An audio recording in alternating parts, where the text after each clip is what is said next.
যুদ্ধবিরতি নিয়ে একের পর এক বৈঠকের পরও নিজ ধারায় অবিচল রাশিয়া ইউক্রেন যুদ্ধ।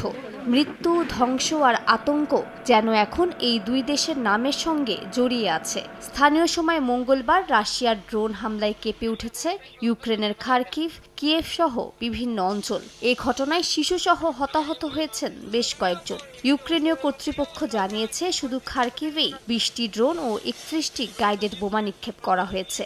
রাজধানী কিয়েভেও এক আটকানো ড্রোনের ধ্বংসাবশেষে অগ্নিকাণ্ড ঘটেছে। একই সময়ে রাশিয়ার প্রতিরক্ষা মন্ত্রণালয়ের দাবি তারা 91টি ইউক্রেনীয় ড্রোন ধ্বংস করেছে।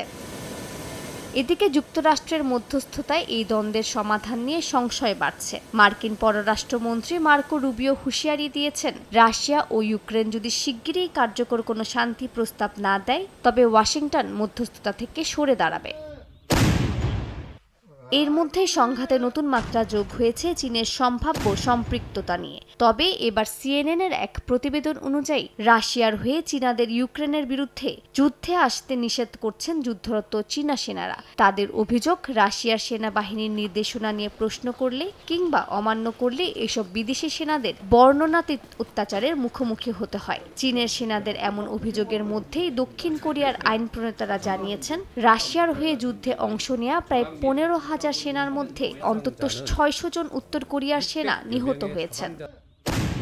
এই মুহূর্তে যুদ্ধবিরতির আলোচনায় বড় অন্তরায় রাশিয়ার শর্ত, বিশেষ করে বিমান চলাচল নিষেধাজ্ঞা তুলে নেওয়ার দাবি। গার্ডিয়ানের এক প্রতিবেদন অনুযায়ী রাশিয়ার বেসামরিক বিমান সংস্থাগুলো এখনও সামরিক মালামাল পরিবহনে জড়িত। সে কারণে ইউক্রেন ও পশ্চিমা দেশগুলোর ধারণা, নিষেধাজ্ঞা শিথিল করা মানে যুদ্ধযন্ত্রে অক্সিজেন দেয়া। বিশেষজ্ঞরা বলছেন, রাশিয়া শান্তির নামে আকাশপথ উন্মুক্ত করতে চায়, যেন সে আরও কার্যকরভাবে যুদ্ধ চালাতে পারে। মালিহা সুহরাওয়ার্দী, সময় সংবাদ।